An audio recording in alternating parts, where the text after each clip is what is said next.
Good afternoon, everybody. I'm Christy Koenig, the EMS Medical Director for the County of San Diego, and thank you so much for joining us for the next lecture in our series of evidence-based medicine presentations.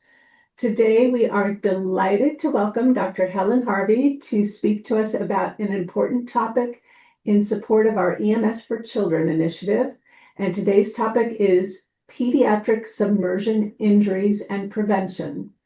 Dr. Harvey is on the UCSD faculty where she serves as the director of the Pediatric Intensive Care Unit Fellowship. She's board certified in pediatrics and pediatric critical care. After medical school, she completed an anesthesia residency at Johns Hopkins, followed by a pediatric residency and a critical care fellowship at Rady Children's Hospital. Dr. Harvey's research interests include pediatric resuscitation, post-cardiac arrest care, education, and simulation. We very much look forward to her talk this afternoon. A very warm welcome, and over to you, Dr. Harvey. Thank you, everybody. I really appreciate this opportunity to chat with something that, unfortunately, we see a lot of this in the San Diego area. Can everybody see my slides and hear me okay? Yes, it's perfect. Awesome. I'm not gonna check the chat. If someone could do that for me. This is informal. If you want to speak up and ask a question too, I love that as well. So we will get started. I will monitor the chat. Thank you. All right. Well, I think we're all incredibly lucky that in life, our why is absolutely fantastic. And especially at a children's hospital, my whole why is taking care of critically ill children and getting them back to doing what they do best, which is loving life to the fullest. And I think it's always starting off a talk, thinking back on a patient that just always sort of warms your heart and is a great story, is a good way to remember the good stories, and it balances out the sad stories. And this was Mia. She was found in her pool, and her family delivered CPR, followed by EMS, intubated at an outside emergency department, and subsequently transported by our transport team to Rady Children's Hospital. And it is a fantastic story because this is one of those stories where she survived, and she survived without any neurologic injuries. So it's one of my favorite drowning stories. So we are going to review some definitions and epidemiology. We're going to discuss some pathophysiology of what happens during the drowning process or submersion injury. And then we're going to review management and prevention strategies. And we're going to talk a bit about sort of the worst case scenarios that I will see related to critical care management and factors that are associated with poor prognosis. And so I thought I'd make this a little bit interactive. So I've got this Slido. And so you can join by scanning this QR picture. So I'll give you guys an opportunity to do that.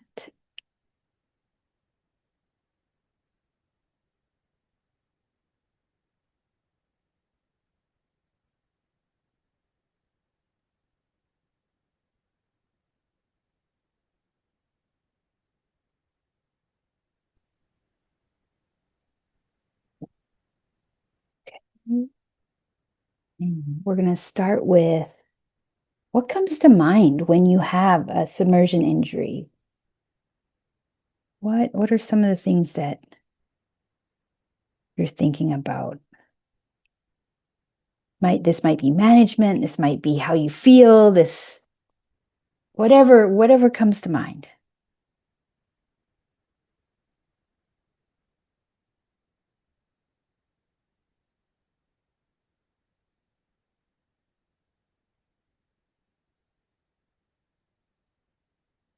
I'm gonna push enter, and we're gonna kind of see what comes up. I love these word clouds.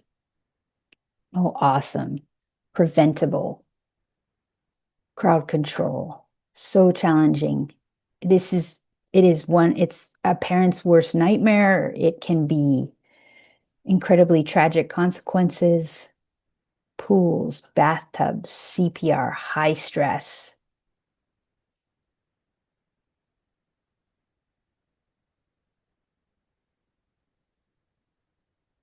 And it only takes a moment. Like the best of us, it happens, and and there's some things we can do to mitigate that. So one of the things over time is the terminology can be a little bit confusing. And so when we think about drowning, it's a process that results in a primary respiratory impairment from submersion or immersion in liquid. Implicit in this definition is that there's a liquid air interface present at the entrance of the victim's airway, preventing the victim from breathing air. And unfortunately, the outcomes can be variable. When we think about definitions, there's immersion, which is defined as having the face and airway covered in water. There's submersion, which is defined as the entire body, including the airway, being underwater. And again, it's that liquid interface that interferes with breathing. And so we've kind of come full circle, instead of talking about drowning versus near drowning and just calling it all one big bucket, submersion injury. There are some other categories that can get a little bit challenging too. Primary versus secondary, wet versus dry, fatal versus non-fatal. And so it can describe the outcome. I think this is an interesting one when you think about dry drowning. Is defined as the initial laryngospasm with little or no aspiration of water, and your symptoms are due to this respiratory obstruction and then subsequent negative pressure pulmonary edema that results. And then wet drowning, or with aspiration, the longer you're submerged, you can have air entering the lungs, and this is kind of what's referred to as dry versus wet. Warm versus cold water. This becomes really important, not so much as big a problem in San Diego, but how we determine warm versus cold, salt water versus fresh water. Obviously, you can have some bodies of water that are highly contaminated with pollution, and that can really affect outcomes as well in terms of infectious etiology and inflammation, pneumonitis to the lungs. Okay, so drowning is the number one leading cause for death in children 1 to 4 years, the number 2 cause, the leading cause of unintentional injury, death among children worldwide, or all of the above. What do you guys think?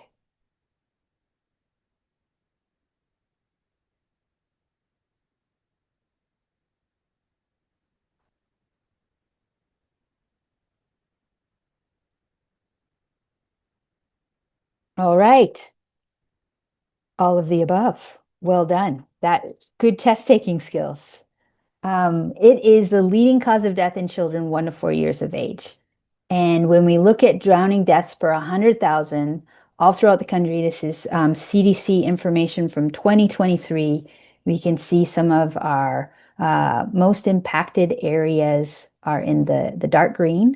So California, surprisingly, with all that coastline and all of the water sports we do, we actually drowning deaths per 100,000 are lower than the rest of the country. When we think of percent distribution of the 10 leading causes of death in the United States, we all know that unintentional injuries can make up a huge component of problems in the United States. And then looking at the ages can be very important. So in children aged 1 to 9 years of age, unintentional injuries are one of the top leading causes, cancer, congenital malformations, and as we go down the list, whereas our older kids, again, still unintentional injuries, suicide, and homicide start to take a bigger role. When we look at the 5 leading causes of death by age group based on age-adjusted deaths per 100,000, this is from 2021. Again, less than 5 years of age. Number 3, unintentional injuries. 5 to 24 years of age, injury. So it just kind of going down the list. This is a big problem for us overall. When we look at trends in San Diego County, looking at drowning, death, hospitalization, and emergency department discharge, we have seen a relative, pretty stable, a little bit of an uptick in 2018 and then coming back down. This can vary depending on who is doing the reporting, but looking at hospitalization in terms of location and ED discharge. When I initially looked at this, there was like a higher incidence in the East County area. And this was a picture that I think I sent to Dr. D'Onofrio after one of a talk that I gave to EMSC. Looking at some of the drowning data. And this really all depends on how much you're reporting. So the data is, subject to interpretation. But we were all a little bit surprised that East County seemed to have higher rates. And this is, of course, from 2019. When we look at injury data by month, it makes sense that in general, we see a peak around the summer months, and we're still seeing drownings even right now. It'll probably go down with kids going back to school and the weather cooling. But it can be a year-round phenomenon here.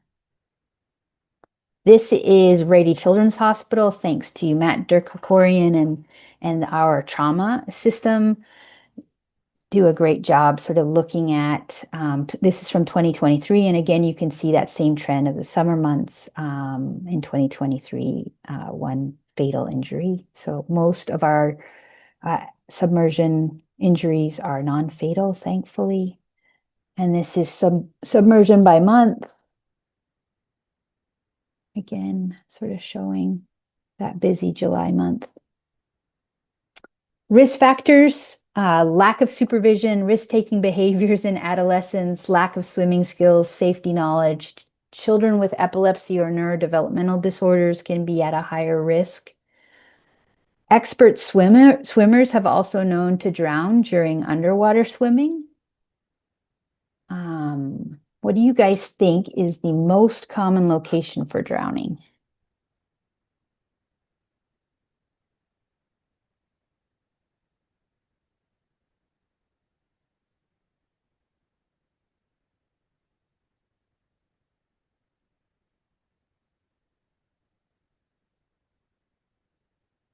Ooh, bathtub.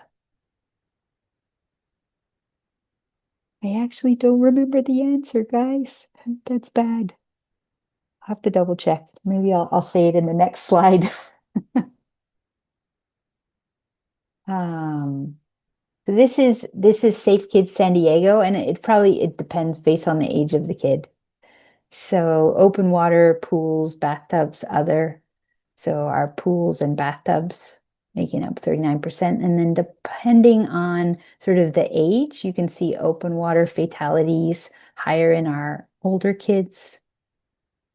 And I would imagine that you're seeing more drownings in the younger kids in bathtubs and pools. So very much age dependent now that I think about it. There's an initial period of voluntary breath holding. And you can have reflexive laryngospasm that's initiated by penetration of liquid in the oropharynx or larynx, and then associated hypoxia, hypercarbia, acidosis. the longer you're submerged, you have release of laryngospasm and then subsequent breathing of liquid into the lungs. And this is usually most of what, if we get the children out of the body of water quickly, really it's more of that response from that obstructive reflexive laryngospasm and that negative pressure pulmonary edema associated with the rescue period. So the amount of liquid aspirated varies considerably among victims, but on average, about 3 to 4 mLs per kilo, and the liquid is entering the alveoli.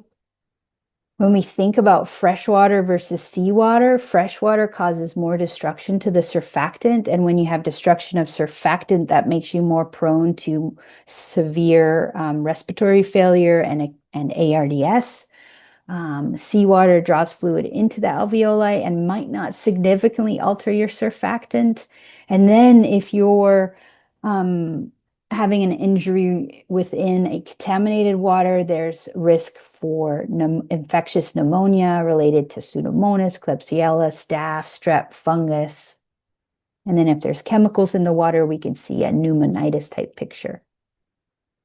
Cold water drowning, not something that we see as much in the San Diego area, but there have been reports of that protective mechanism of that quick hypothermia in terms of protecting that injured brain. And good outcomes have been reported in children being submerged in ice water, less than 5 degrees Celsius for prolonged periods of time.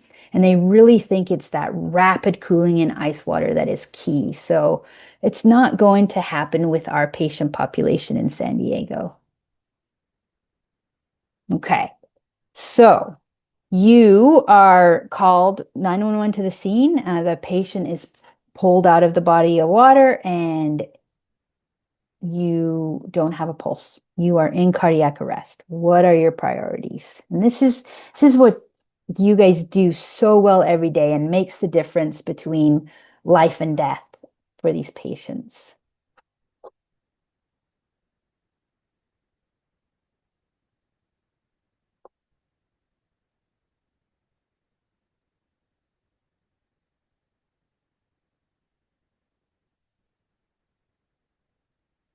Okay, awesome.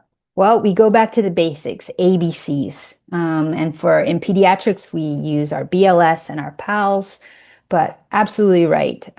Airway, breathing, circulation, quality CPR. If, depending on what rhythm you're in, is this a shockable rhythm, which is rare in drowning, but you can have VTAC or VFib. Do we need to defibrillate? If not, you've got PEA, asystole, and just really doing your very best to get that pulse back, early epinephrine, and getting that pulse back. Excellent. So I have this sign in our call room that says resuscitate like a champion. So if there's any Notre Dame fans out there, play like a champion. I always think, got to hit it on the way out every day. That is the key to taking care of these kids, is doing your very best. There was a time when our guidelines really reinforced compression only CPR, but in kids, and especially in kids related to drowning, your underlying cause of cardiac arrest is hypoxemia. We need to breathe. And so it's essential for treatment following this submersion injury. And so this is our bread and butter, quality compressions. Push hard, push fast. If you have a Zoll that can give you information, that can be fantastic. So early recognition and initiation, push fast, 100 to 120 per minute. Push hard. If you're grabbing your ruler, 1/3 the AP chest diameter, but honestly, anywhere from 1.5 to 2 inches, depending on the age of the child. If you have the Zoll pucks that can measure depth, going for 2 inches is a great place to be. Allowing for recoil, that is filling of the heart, coronary perfusion, hard surface under the patient, limit interruptions, avoid hyperventilation, If you have end tidal in line, an end tidal goal of greater than 20 during compressions, we're really lucky in the ICU. We often have art lines, so we can actually have goal-directed blood pressure while we're doing compressions. And then depending on if you have a definitive airway in, an ET tube or LMA, you can do asynchronous breaths with your compressions, or you're doing on average 15:2 with our pediatric patients. So your hand is their heart. Our whole goal is getting perfusion pressure to the brain and coronary perfusion pressure to get that heart back. And you can see, even when we're doing it right at 15:2, as we take those 2 rescue breaths, our coronary perfusion pressure is dropping.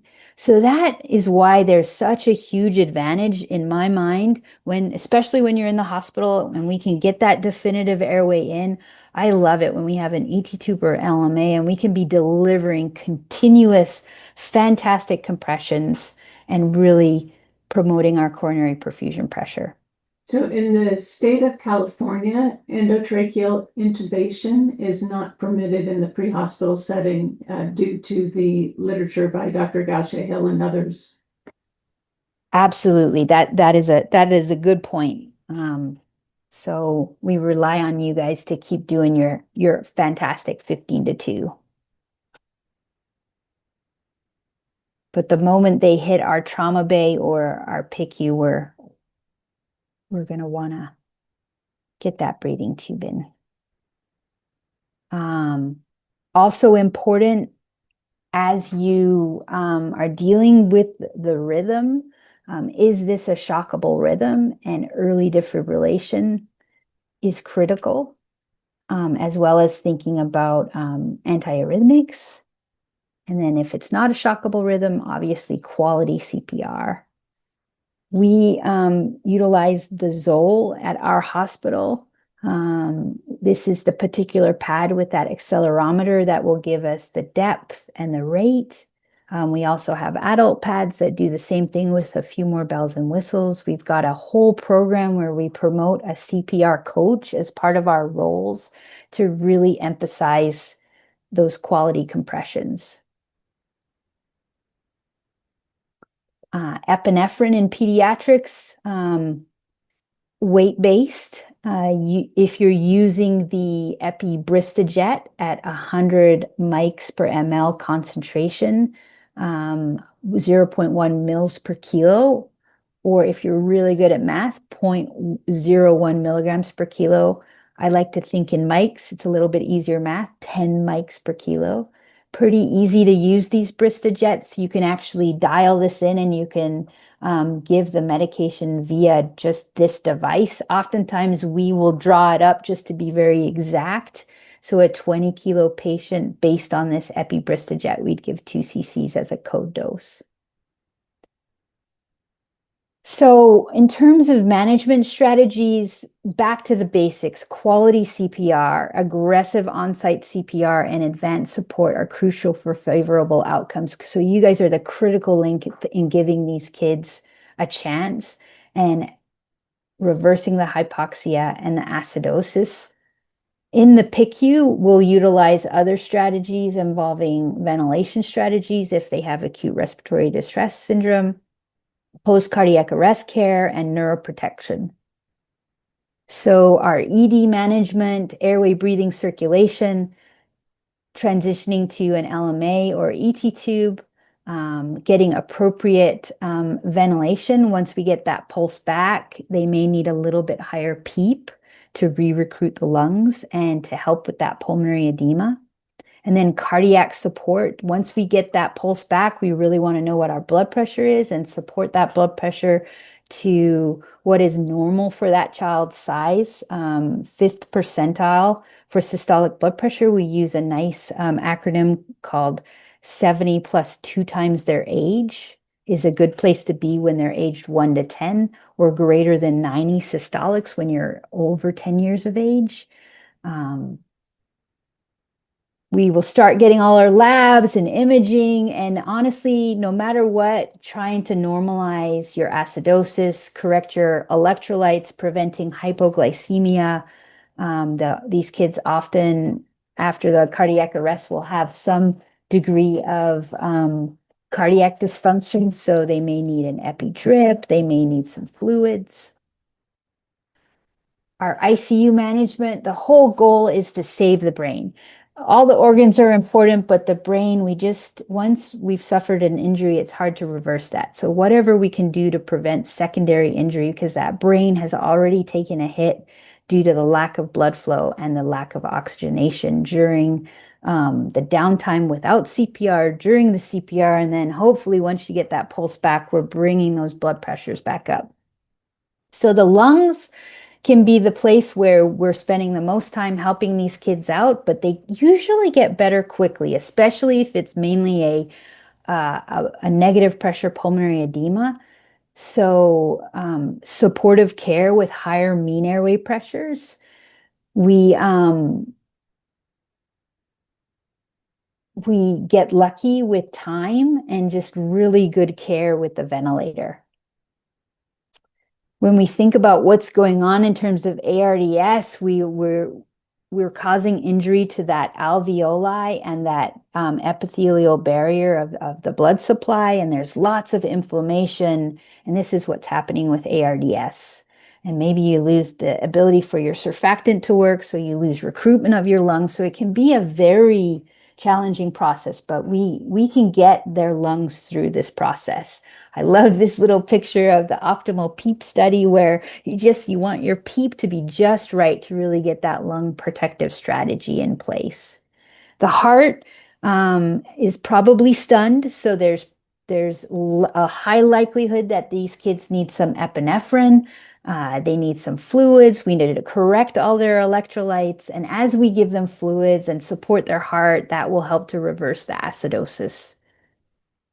This is the most critical aspect in the ICU and in the emergency room. It's really avoiding fevers, avoiding secondary injury related to low blood pressure, low oxygen sats. We don't typically put intracranial pressure monitors in these kids, but there is the assumption that your intracranial pressure is probably high due to cerebral edema. So we do everything we can to just have good blood pressures and to protect the brain by preventing seizures, preventing fever, and having optimal blood pressure. Dr. Harvey? Yeah. Is there any literature on the use of hyperbaric oxygen to help protect the brain? Not in the acute period in terms of therapy. In fact, with hyperbaric oxygenation, you can get hyperoxia, which can promote free radical formation and can be more harmful to the brain. So what we're going for is normoxia. So we'd like our SATs to be 94%. We actually don't want them to be 100%. The literature is messy.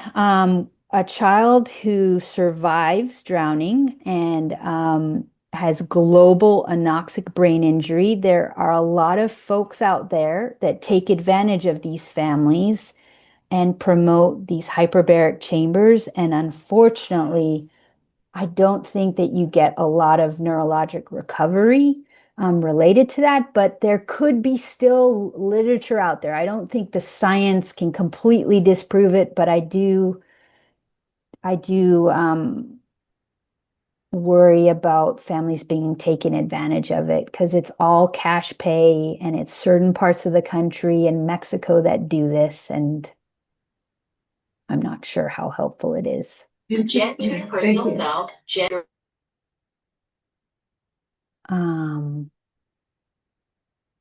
So factors that determine prognosis. So infection, yeah. The other big things are how long did the CPR go on? Was it witnessed? Did you get a pulse back in the field? All of the things related to the longer you're doing CPR, the longer the downtime, the more severe your pH, your acidosis, your base deficit, your GCS on presentation, the lower, the worse it is. I'll show you guys a couple other things.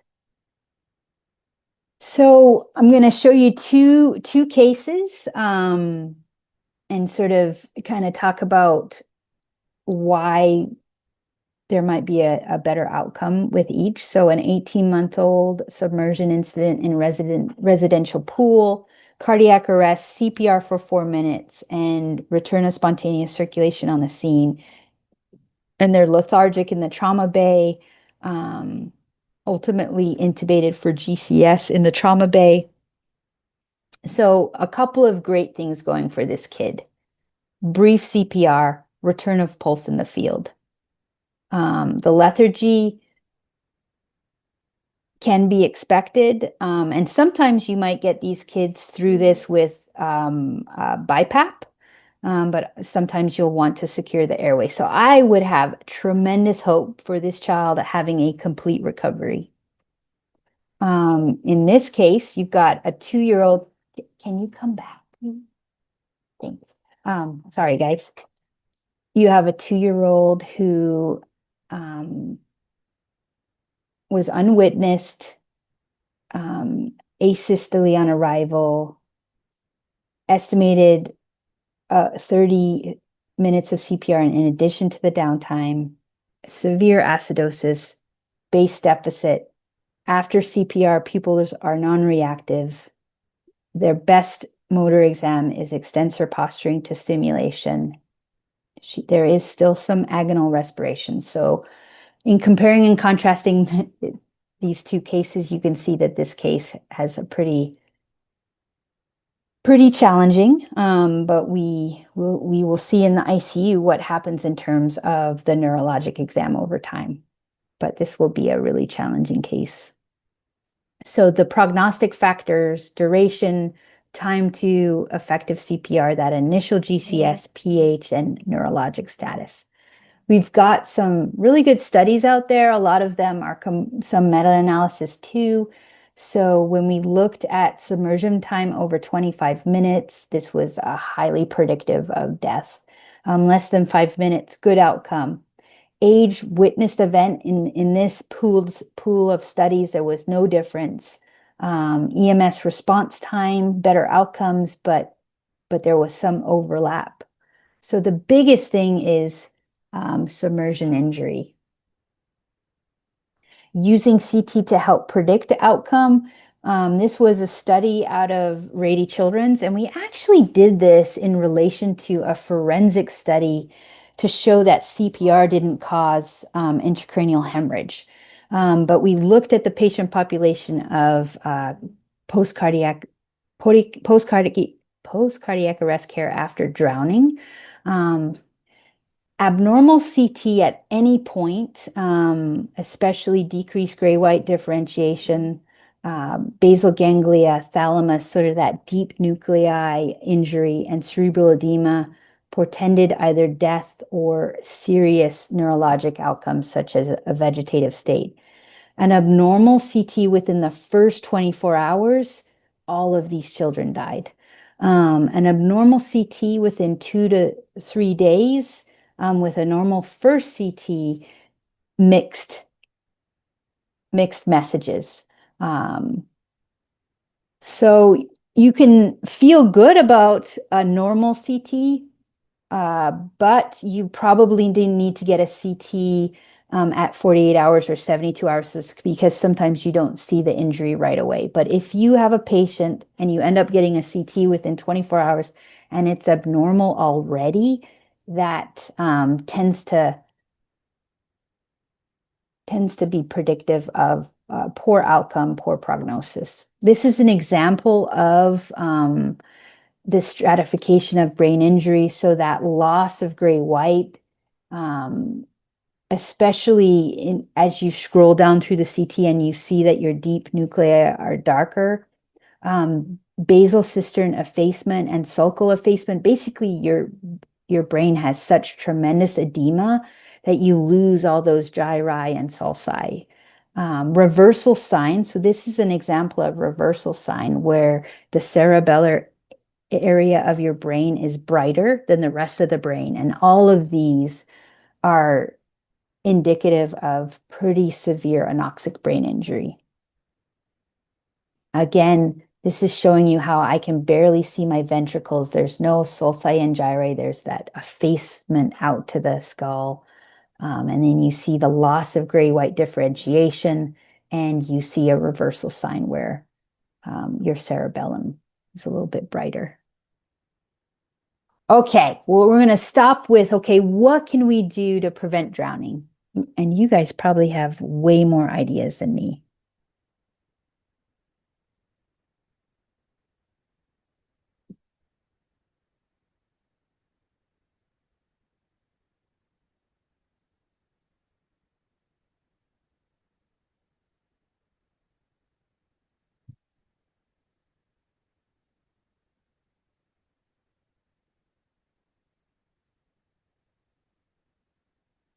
Okay, let's see what we got.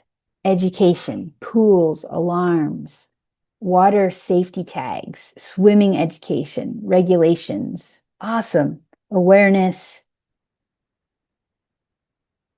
And our trauma division does some incredible work with community engagement and community education. I'm really impressed, and I know that our EMS providers too, you guys do an amazing amount of education with our families. So swimming lessons, huge. Observation, gates, huge.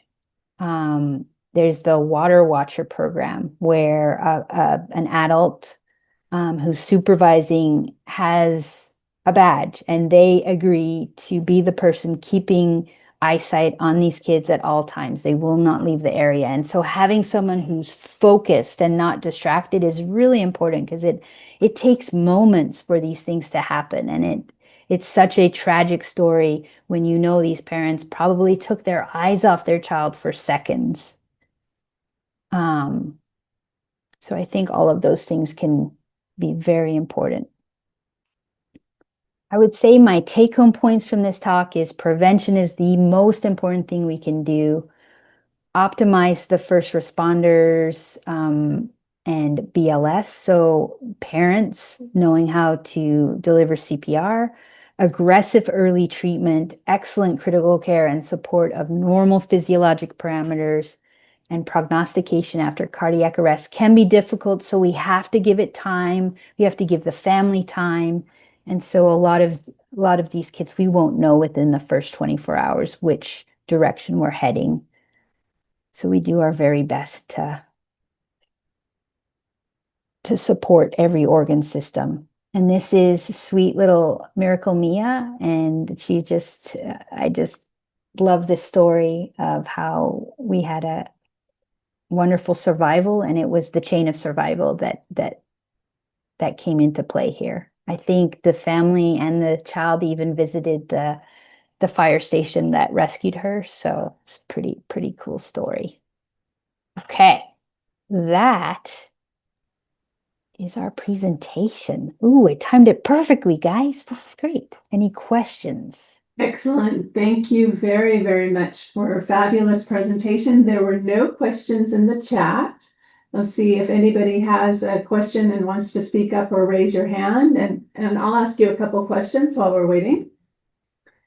Do you have any thoughts about organ donation in these cases? Yeah, so yeah, as we get to the point with these families, there will be determination of brain death to start, and that takes about, it depends on where we're at, but it typically takes about 40 to 48 hours for the 2 exams. And following brain death determination, we have life sharing for San Diego. They are our organ procurement organization, and they have a separate team that comes in and chats with the family with some of our sort of supportive strategies. And if the family is agreeable to organ donation, we will start that process of looking for matches. And we've had incredible gifts of life as a result of these tragedies. Thank you. And Dr. D'Onofrio has a question. Hi, Joelle. Hi. So I'm going to be very transparent and clear. This is one of my all-time favorite educators in the world. Thank you so much, Dr. Harvey, for being here. Also, thank you to all the ICU doctors. You take care of, I think, the most difficult cases that are possible, and you see things that I think most of us, they're really, really stressful, difficult to deal with, highly ethical things. And I just wanted to say thank you. Thank you for what you do. It really matters to the entire community and to everything we do, and we're all part of the chain together. Two questions that I had for you. One is I would love to know your thoughts on continuous chest compressions with intermittent breaths on the upstroke versus a 15-2 when you don't have an established advanced airway. And the second question is what type of PEEP are you tending to use in these patients? Like what numbers? Awesome. Well, Joelle, thank you for the kind words. I'm so grateful for the team at every level. We can't do this without everybody. So thank you, everybody. I would be fascinated with research looking at compression quality and that timing. I really think that we lose chest compression fraction quality with 15-2 and 30-2. Maybe less with 30-2. And I think that could be some really interesting data could be achieved with that. And then PEEP. I think PEEP titrated to what you're seeing in front of you. The PEEP that you're probably requiring in these types of patients is easily a PEEP of 8 to 10. When we're dealing with ARDS, it can go higher. I think the one thing we're always thoughtful as we're increasing our mean airway pressures is how is it reflecting on our venous return and our cardiopulmonary interactions. So if you notice as you're going up on the PEEP that you're seeing lower blood pressures, it might be too much and you need to give some volume. But whatever it takes to get that oxygenation back, and oxygenation, you sort of have to be patient. So maybe your goal is 85%, even though that's not normal, but that's your starting point. And we also occasionally with these patients who have really sick lungs is we'll use a brief trial of an inhaled nitric oxide to give us that little bonus of additional support. And sorry, I'm gonna be rude and follow that up with one more question. So we recently, over the past few years, have instituted PEEP pre-hospital. So our medics actually can institute PEEP on scene. However, we do not use it during cardiac arrest.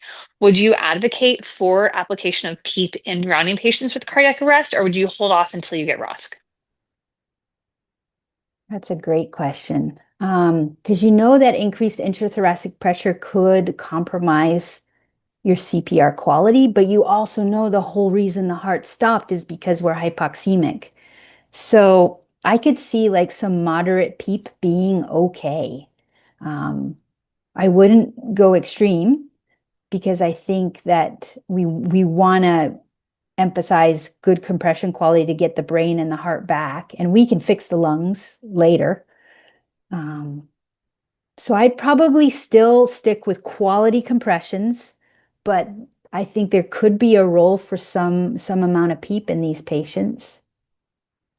And this actually plays right into my next kind of two-part question, which was going to be what's on the horizon for the management of pediatric drownings, and what do you think are the most important research questions?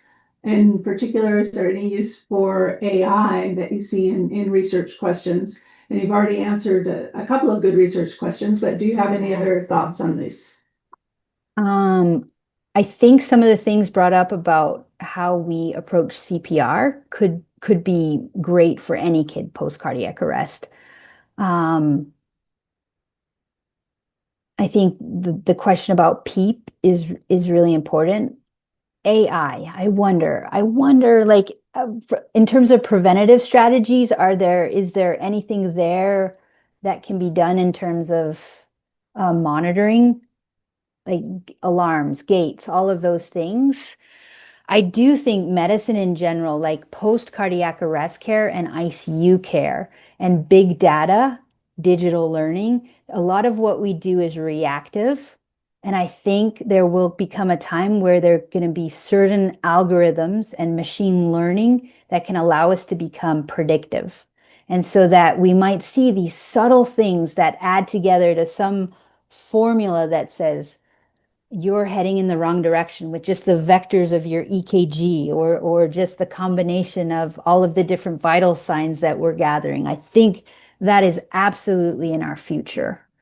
I really think, and I hope at some point, medicine has a better way of dealing with global anoxic injury. What is the recipe for post-cardiac arrest care that gives these kids the best chance? And so I think we're still pushing the envelope of, is there anything else we can do? We think about cooling. We've tried EPO. We've tried other numbers of things that recipe of post-cardiac arrest care, we haven't figured it out yet. And a lot of what we are doing is really the basics and normalizing. I wonder what's there. That was, I don't know if any of you guys remember Dr. Brad Peterson, who's like the father of our ICU. He was a brilliant mind that would push strategies to like, well, what if we did this? What if we did that? Would it not only help with survival, but would it help with survival with good neurologic outcome? I think there's got to still be a signal there. Excellent, excellent thoughts. Any other questions or comments by the group? I'm not seeing any hands. I'm not seeing any questions in the chat. Anybody else? Lots of good compliments for you in the chat. Dr. Harvey, did you have any closing comments? No, just grateful to everybody for choosing this life. It's not easy, and you're doing great work out there. Thank you. Thank you so much for taking your time to give us this amazing lecture. We really appreciate it. We'll go ahead and close the session now. Thank you.